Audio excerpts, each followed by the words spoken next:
भारतीय स्वतंत्रता इतिहास के लिए 1857 से 1945 के लिए यादगार में ये शहीद स्थल हम लोगों के बीच में बनाया गया है, ताकि हम उन लोगों को प्रत्येक वर्ष न रोज याद कर पाएँ तो कम से कम प्रत्येक वर्ष 15 अगस्त, 26 जनवरी, 2 अक्टूबर को ही याद करें, जो हमारे बीच के ही लोग देश की आज़ादी के लिए अपनी कुर्बानी दे दिए। आज खासतौर से हम मना रहे हैं 2 अक्टूबर। 2 अक्टूबर हम लोगों के लिए इसलिए महत्वपूर्ण है, एक तो आज़ादी से पहले और एक आज़ादी के बाद। आज़ादी से पहले जो योगदान दिया हमारे गांधी जी ने, गांधी जी के बारे में हम लोगों को कुछ भी बोलना को खाने के समान होगा।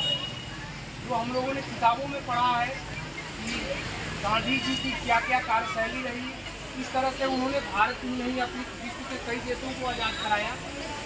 और साउथ अफ्रीका का उन्होंने आज़ादी की लड़ाई लड़ी। भारत से गिरमिटिया मजदूरों की लड़ाई के लिए, गिरमिटिया मजदूर उनको कहते हैं जो गन्ने की खेती के लिए और उनको दूसरे देशों में ले जाए सरकारों, तो उसमें गुजरात और बिहार से लोग मजदूर जाते थे और साउथ अफ्रीका में गन्ने की खेती के लिए गए, उनको बोला जाता था उस समय गिरमिटिया मजदूर। उन्हीं की लड़ाई के लिए एक अब्दुल्ला नाम के व्यक्ति हुआ करते थे, जो गांधी जी के शिक्षा दीक्षा में और गांधी जी की पढ़ाई लिखाई में काफ़ी मददगार साबित हुए थे। उन्हीं अब्दुल्ला के कहने पर गांधी जी गिरमिटिया मजदूरों की लड़ाई लड़ने साउथ अफ्रीका गए 1898 में, और वहाँ पर उन्होंने उन मजदूरों की लड़ाई हत्ती लड़ाई की। बावजूद देखने उन्होंने देखा कि असेतों के खिलाफ, जो वहाँ ब्लैक लोग थे, असेत थे, गोरों का उन पर काफ़ी आतंक था, उस देश को भी उन्होंने मुक्त कराया। और 9 जनवरी 1915 को भारत में उनका आगमन होता है लोगों के आग्रह पर कि आपको भारत की ज़रूरत है। और भारत में 1915 से लेकर 1947 तक लगातार संघर्ष करते रहे। उनकी चूँकि पहुँच आम जनता में बहुत ज़्यादा थी, उनको लैंग्वेज पकड़ उनके अंदर बहुत अच्छी थी। बिहार गए 3 दिन में बिहार का लैंग्वेज सीख जाते थे, तमिलनाडु गए 3 दिन में तमिलनाडु की लैंग्वेज सीख जाते थे।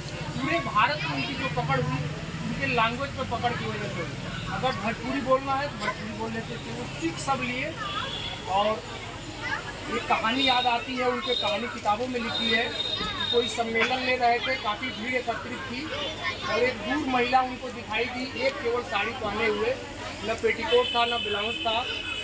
सम्मेलन खत्म होने के बाद महिला को उन्होंने बुलाया और महिला से पूछा केवल साड़ी पहनी हो आप, और साड़ी जब कपड़े नहीं है तो आने की क्या ज़रूरत थी आप। उन्होंने कहा कि मैं आपके बारे में साउथ अफ्रीका से जो काम आपने किया है, आपके आने से पहले भारत में फैला हुआ माहौल आपको सुनने के लिए आई थी।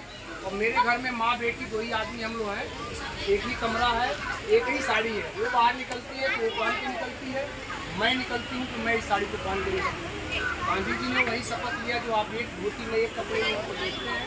गांधी जी ने वही तो शपथ लिया था कि देश में जब तक सबके पास कपड़े नहीं मिलेंगे, मैं भी एक ही कपड़ा पहनूंगा। इस विचारधारा के लोग जो आज़ादी के बाद कोई प्रधानमंत्री बन सकते थे, राष्ट्रपति बन सकते थे, कुछ भी बन सकते थे, कोई पद लेने से इनकार नहीं किया। ये बहुत बड़ी आत्माएँ थी इन लोगों के बारे में। हम लोगों को कुछ भी बोलना अतिशयोक्ति होगी, केवल महसूस किया जा सकता है कि इनकी सोच और इनका स्वभाव क्या था। वही हाल हमारे लाल बहादुर शास्त्री जी के बारे में जो हम लोग पढ़ते हैं, बहुत ही सादगीपूर्ण जीवन था।